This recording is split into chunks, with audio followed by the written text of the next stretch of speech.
Hi, Russ here from the Training Institute. We're going to talk about borderline personality disorder.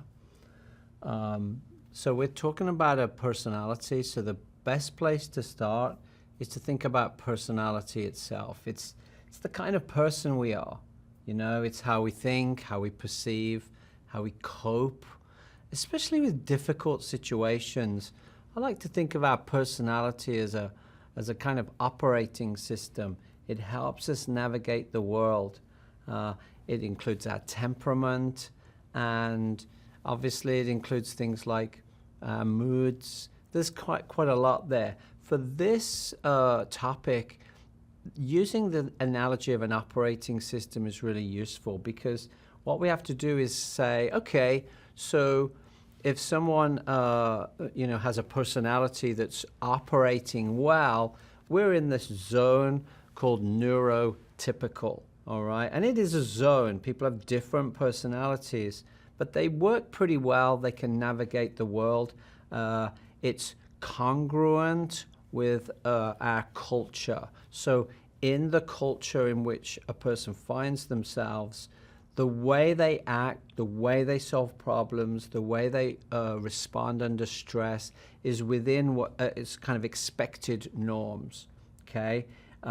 So that's what a neurotypical personality does. It functions well, you know, it's adaptable. And this is a crucial point. It allows a person to go into different situations, different contexts, different types of circumstance, and navigate, like sort of move around, if you like. It allows us to read the room and figure out how to behave in different types of settings. What you're going to see is that people with borderline personality disorder, from no fault of their own, they have real difficulty doing that. As we saw in our personality disorders video, people with a personality disorder, they're kind of rigid. They seem to have one way, one set of like patterns that they navigate the world with. So what happens when the operating system doesn't work well? Well, it's dysfunctional, and this is the key thing, all right? Because you might ask yourself, so what if someone's personality isn't, functioning perfectly, exactly like everyone else's?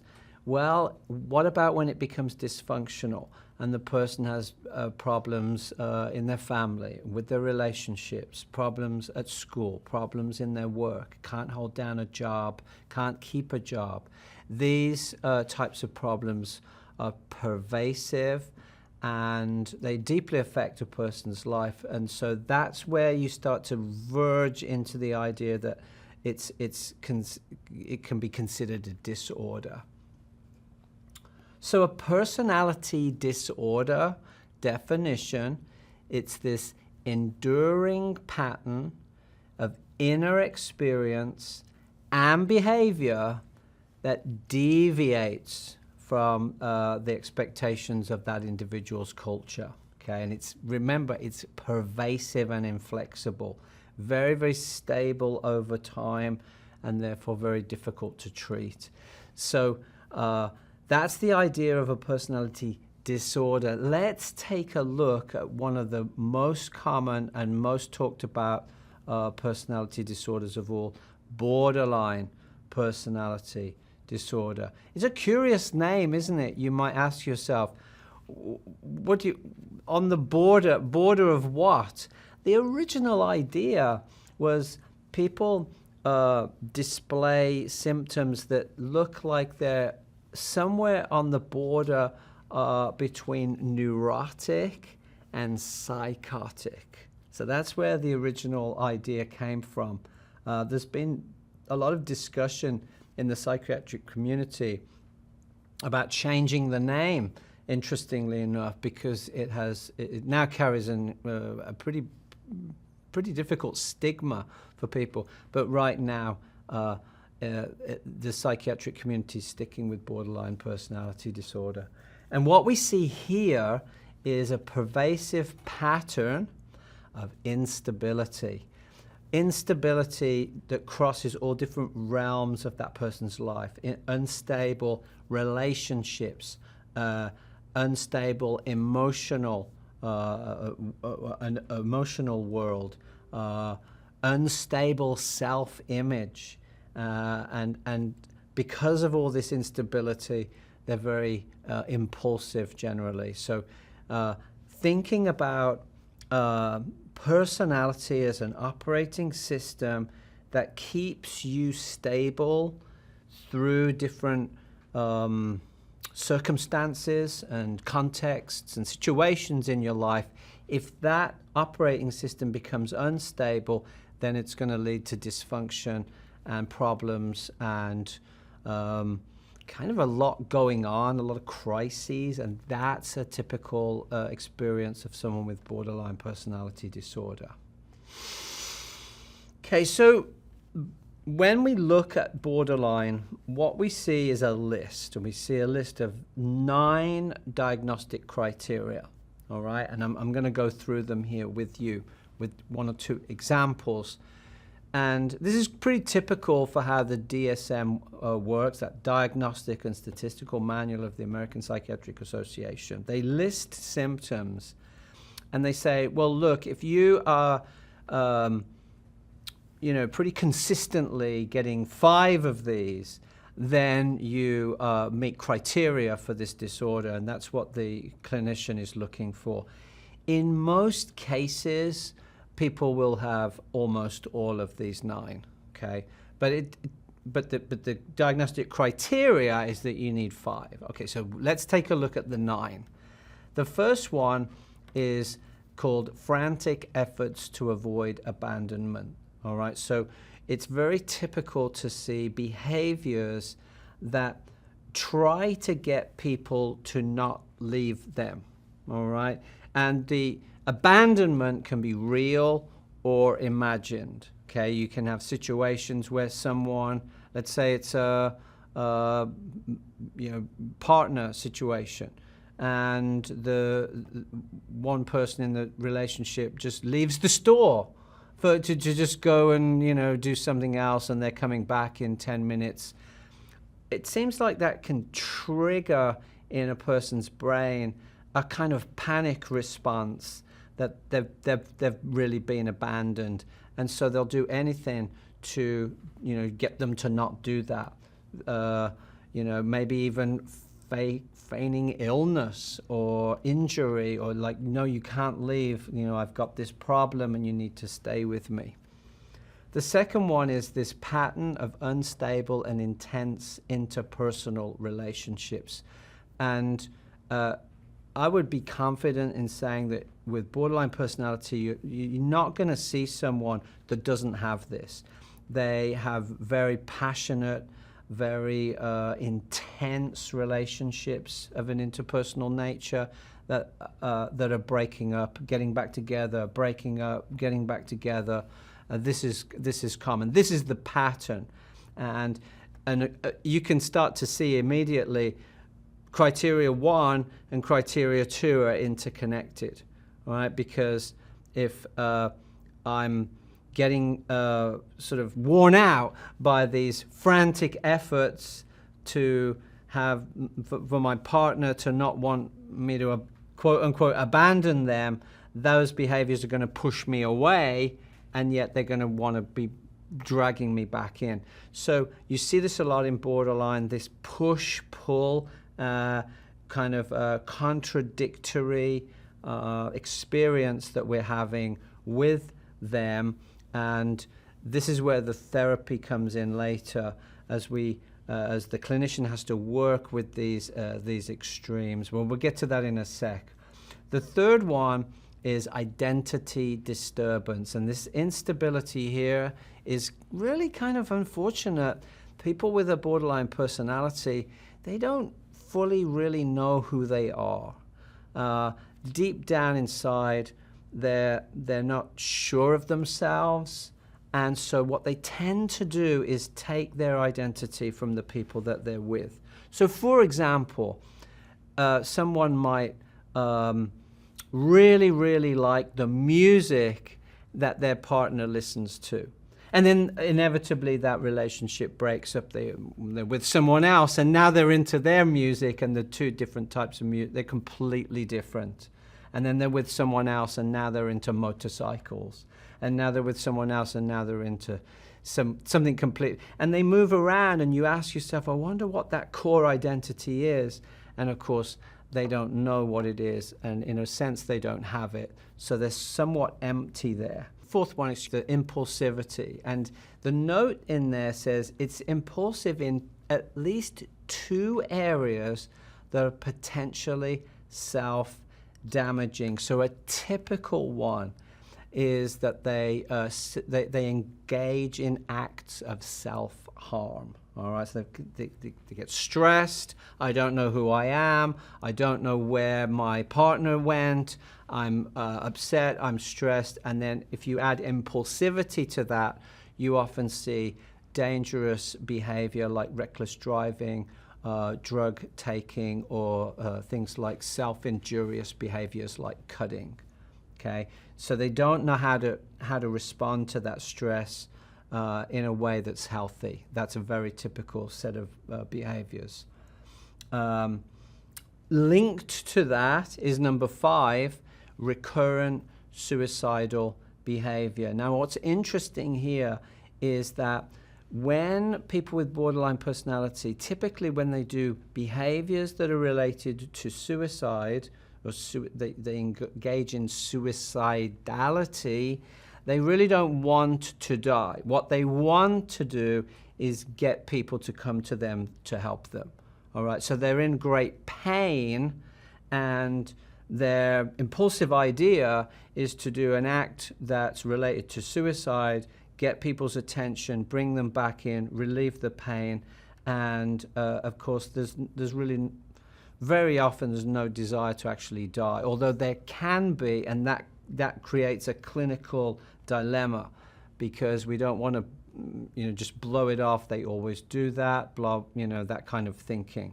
So that one's a little bit complicated, but you do see recurrent suicidal behavior. Okay, it's quite a list, isn't it? Number 6 is affective instability due to a marked reactivity of mood. All that means is they are emotional. Their emotions are pretty much all over the place, and they cannot help it. They are not emotionally stable. Sometimes they're very happy, sometimes they're very sad, sometimes they're suicidal, sometimes they're very angry, and it moves around. And that's part of the therapy, is to help them understand and manage their emotions. They have great difficulty in this area, and it's not their fault. Number 7, chronic feelings of emptiness. And that one really links to number 1. So if you are feeling empty, who am I? What is this all about? What is my identity? And then the person you are with seems to have abandoned you, then you're going to feel very empty. And so people with this disorder often, say things like, when I'm alone, I don't even really feel like I really exist, or nobody cares about me. No, I don't even matter. So they reach back out for people in any way they can to try and get them to come back towards them. Number 8 is inappropriate, intense anger. So it's very upsetting to them when things don't go their way, when they try to avoid abandonment, or when they try to fill up their inner being that feels empty, and it doesn't go their way, it doesn't work. That can make them very angry. They tend to look at people as either good or bad, with not much in between. So if you're one of the good people, but then you inevitably, let them down, then they'll switch to, so now you're bad and I'm going to be angry at you. And they don't really even know they're doing this. This reactivity, and you see a lot of anger. And then the last one which got added after the other 8 in one of the updates to the DSM, is a really interesting one, and it's a little bit complicated, so I'll just break it down. It's called transient stress-related paranoid ideation, right? So let's break that apart. Okay, so this is to do with thinking. All right, so ideation is thinking, and it's paranoid thinking.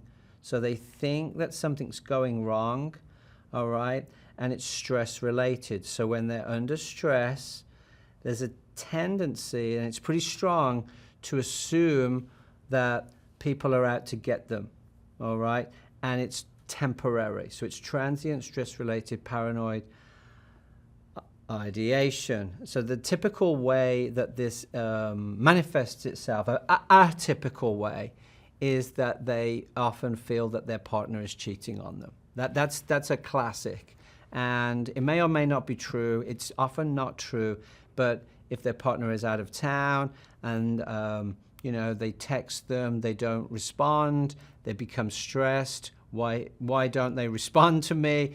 Oh, they must be, and their brain is taking them into a paranoid area.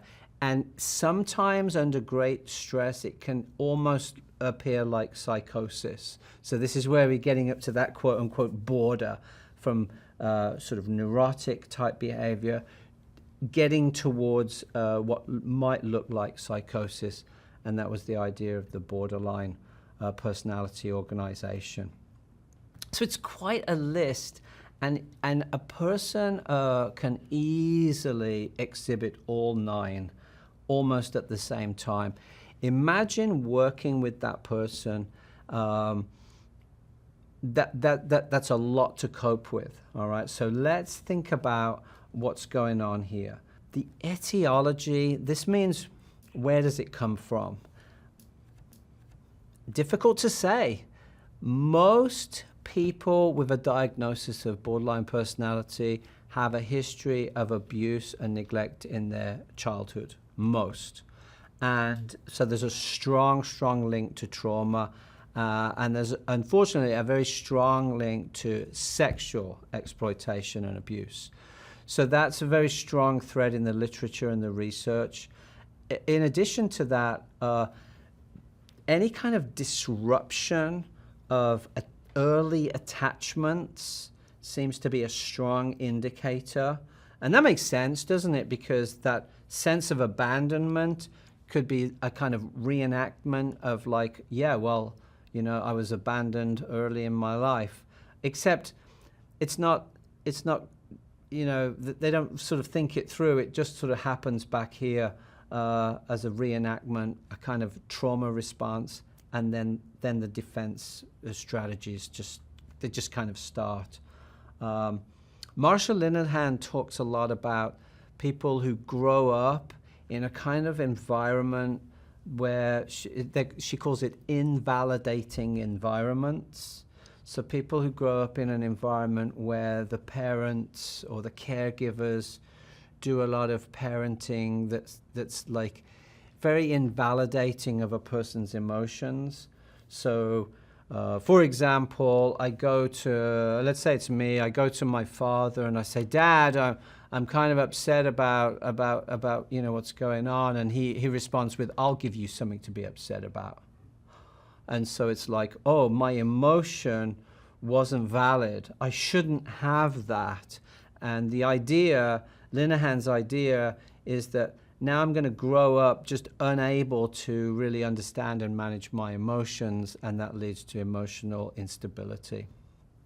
And then genetic factors people are studying, and different types of neurobiological factors. So quite a lot, it's quite a complex mix, but the trajectory and the thread seems to lead towards attachment theory and trauma mainly, at least right now. If we think about this idea of a neurotypical person, if such a thing exists, a really good way to think of it is that they can experience like different, almost contradictory things happening at the same time and be able to somewhat navigate it. Okay. In other words, here's an example. Like if my partner is having kind of a bad day and today she's being really crabby with me, I can think, well, you know, she's having a bad day. She still loves me. And I can hold those two ideas together, that although she's being a bit mean to me right now, she still loves me. People with a borderline personality organization in their psychology, they have trouble doing that. So if she's being angry and crabby to me now, it means that she doesn't love me anymore. All right? So they have difficulty holding contradictory ideas. So what they do is they shift back and forth from one feeling state to the other. And this wears everybody else out, right? So like we were saying when we were talking about personality disorders in general, the problem is that this disorder in the personality is just basically very difficult to deal with. So it wears everybody out. Other people become, you know, basically tired, fed up, and they move away from the borderline person, if I can call them that. And that's the very thing that the borderline brain is not wanting to happen. So they up their behaviors to drag them back and get this kind of swinging around, a lot of crises, a lot of drama, just a lot going on all the time. Okay, so that's one way to sort of think about what's going on. Another thing that I want you to be aware of is because people with borderline personality disorder think of they kind of think in extremes, right? If you are helping them, there's a term in the literature that might happen here, and it's called the rescue fantasy. And it might mean that you become sort of idolized as a helper, as an incredible person. And it's a little bit dangerous. I want you to look out for it, because if you are being idolized like that, you will let them down. Like you'll have a bad day, you'll miss a voicemail, you'll not get back to them on an email or something, and they will switch. They'll do that. You know, that shift back to the other extreme, and suddenly now they'll hate you, and you go from being the very best mental health practitioner in the world to pretty much the worst. And that's related to this idea of the rescue fantasy, that you were the one. You were the one that was going to alleviate their pain, that was going to essentially rescue them from this emptiness. And you probably cannot fulfill that. So keep that in mind and be aware of that. The third thing I want you to look out for is this dysregulation of the sense of self. They are constantly looking for a kind of psychological home. Like, who am I? Where do I belong? You know, who should I be with? And what can happen is they can see it in you. Think, well, maybe this is where I belong. Maybe I should be with this person. This is my sort of psychological safety place, because I'm just empty. You know, I'm empty. I don't really have anything. I'll find it in you. If you're a worker, that can be very dangerous. And so we're going to talk in a sec about boundaries, and they're very, very important when working with this group of individuals. Another thing to keep in mind is that people with this disorder often have many co-occurring disorders. Now, all that means is that when you have one disorder or diagnosis, you can have another. And so this is incredibly common. In fact, you're probably not going to see someone who has a diagnosis of personality disorder on their chart and nothing else. You're not going to see that. You're going to see major depressive disorder. You're going to see generalized anxiety disorder, PTSD, substance use disorder, caffeine addiction disorder. You're going to see this whole list. Eating disorders, for example.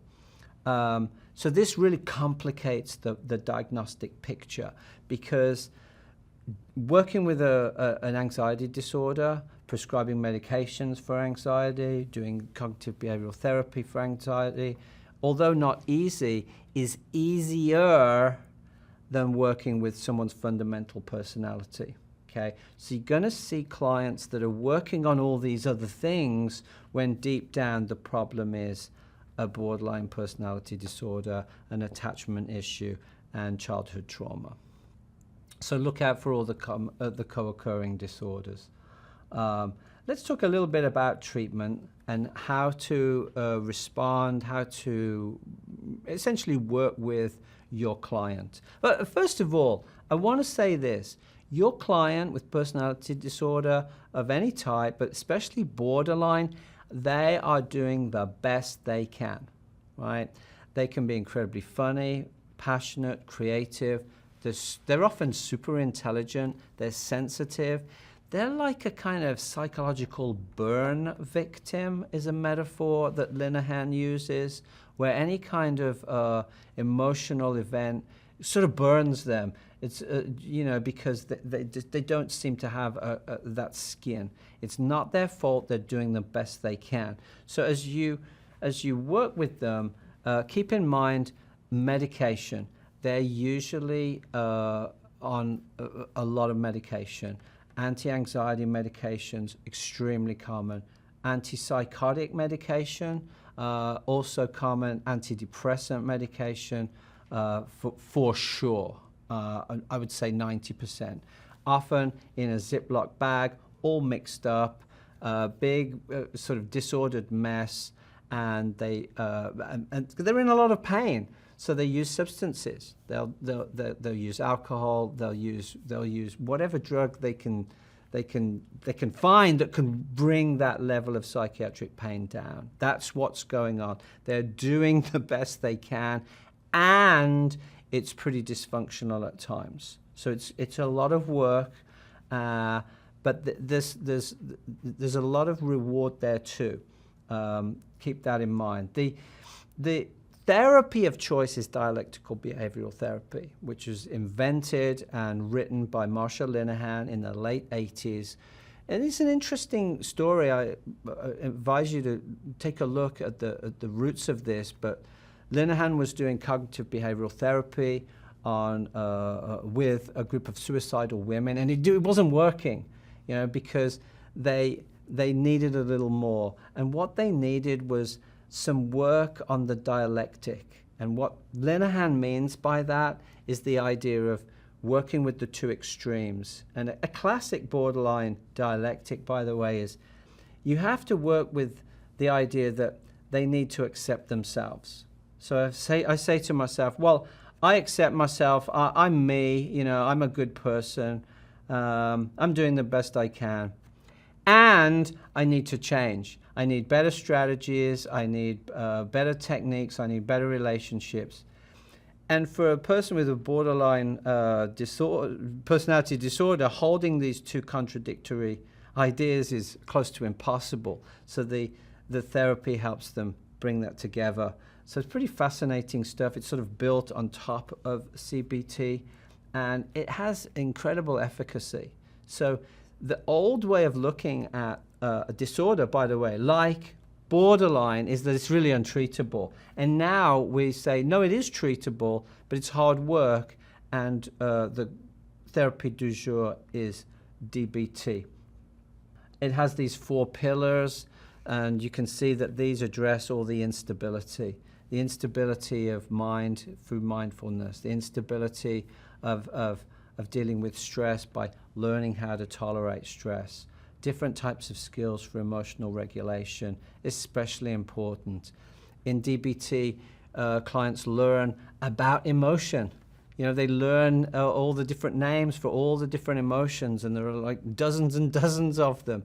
And when they can name the emotion more closely, they can understand it better, and they can say, oh yeah, that emotion is happening to me, and this is why my body feels like this, and this is why I'm doing this behavior. And they really get into studying emotion.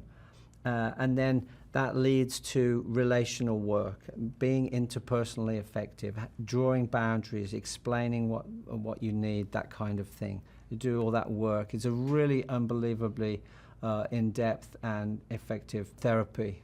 What happens when DBT works well is people understand that they really have their emotional mind, and that's where they're driving all their responses and reactions in the world. But over here lives their rational, their reason mind, and in the middle where they intersect, and this is the goal, is rather beautifully called wise mind. So this is just a little bit of the language of DBT. If you're ever around a client that's in DBT, you can ask them about those things, and see how that's going for them and what they have to say about it. It can really produce some really great conversations. So working with a person with borderline personality, one of the top researchers in the field is Zanarini, and she says you've got to first of all figure out how to lessen the pain. Okay, these are folks that are in pain. They're not trying to make your life difficult. They are in a lot of psychological pain. Learn effective communication and then become future oriented. Okay, and in studies, by the way, if you take people in their 20s with a diagnosis of borderline personality disorder, and then you take the same cohort in their 30s, many of them do not meet criteria for borderline in their 30s. So when people can become future oriented and, kind of lock down one good relationship, that really helps. Okay, or they lock down a job that they're really suited to, and they become competent there. That really helps. And there's plenty of literature and research that shows this. So becoming future oriented, talking to them about their goals, where they want to be in 5 years, what kind of life they want. Because although they have recurrent suicidal ideation and recurrent behaviors, this is a group of people that really actually want to live. And they just don't know how, because of all the instability. All right, so working with this group is not easy, but very rewarding. So it's important for us to consider you and me, how we just kind of look after ourselves. We must not be overly emotional. Okay, we've got to be aware of our own judgments. We've got to be aware of our own thoughts, how the interaction is affecting us, and stay on top of that. Seek supervision if necessary. Don't get too caught up in the crisis of the moment. That's the way their operating system works. Okay, there's usually a crisis. In fact, some people think that's really from their upbringing, where that's just how it was. Growing up, there was always a lot of crises, and a person's nervous system sort of gets used to that, so that when things are calm, it sort of doesn't feel right, and they inadvertently create crises, and you might call it drama, because that feels more normal. So you mustn't get caught up too much in that. You got to be neutral. I see you, I hear you, I understand you, I'm here to help you. Be as neutral as you can. And a nice tip is try not to label the person, label the problem. Oh, we have a difficult problem here, rather than, oh, I've got this difficult client. It's the problem that needs work. So very important to consider boundaries when working with people with borderline personality disorder. Look out for the rescue fantasy. Really focus on your boundaries here. Strong boundaries around expectation. Things like when you can see someone, when you're going to return a phone call, when you're going to be available. Because if they think of you as their person, you know that you're the one that's going to finally help them. They're going to push boundaries. They can't help it. They don't know they're doing it. They're trying to fill up that sense of emptiness. But you've got to, be very professional, be firm, be fair, and be consistent. Common traps are because they like you so much, then that can feel pretty good. Like they'll tell you things at times that sound pretty good. Like you're the greatest therapist I've ever met. And I've seen a lot, and you're incredible, and you're unbelievable. That can feed your ego. Be aware that that's part of the diagnosis, part of their way of being, and so you mustn't get too sucked into that. On the other hand, when it goes the other way, don't take it personally. That's the pattern. It's all good or all bad, and those are the waves that they're dealing with. That's what the diagnosis is about. Don't try to get too much into rescue mode. Just, they need to follow the process. They need to learn and understand what's going on. You're not going to be rescuing them. I just want to finish up by mentioning a communication style that's very useful with borderline personality disorder, and it's developed from the book. It's quite old now, but it's still a classic text. It's called I Hate You, Don't Leave Me, and you can hear the dialectic there. Great title. And in that book, the authors outline a communication strategy that really stands the test of time. So the crises happening, the first step is to support the person and tell them, listen, I'm here, I'm going to help you, I'm your support person, that kind of language, right? The second is, I understand what you're talking about. It sounds like this is happening. I hear you. You make empathic connection. But don't stop there, because that's usually where people with borderline kind of want you to stay. It's like, oh, I like this. I've got support. I've got empathy. You need to also point out the truth of the situation. So the T statement in SET is truth. And you point out things like, it's also true that when you leave 12 voicemails on someone's phone, they are unlikely to call you back. Or if you tell someone that they're the worst person in the world, they will probably avoid you for a little while at least, and then you feel abandoned and empty. So you're trying to make them understand that their behaviors led to a certain consequence. And although the behavior was understandable, it was sort of destructive and ineffective. And you keep doing that, and they won't like it. But if you do the support and the empathy, you can develop a better working relationship around that type of communication strategy. Okay, so just want to finish up by emphasizing self-care, emphasizing boundaries. People with borderline personality disorder, they want to live, they want to be effective in the world. They're doing the best they can. They often have some horrific trauma backgrounds. So when you're working with a group like this, you're really doing some of the most difficult work that there is that's out there in mental health, and I really commend you for doing that. So good luck, and keep up the good work with these folks. Thanks for listening and taking the time to build your awareness, build your skills, build your knowledge around this important topic. Thanks.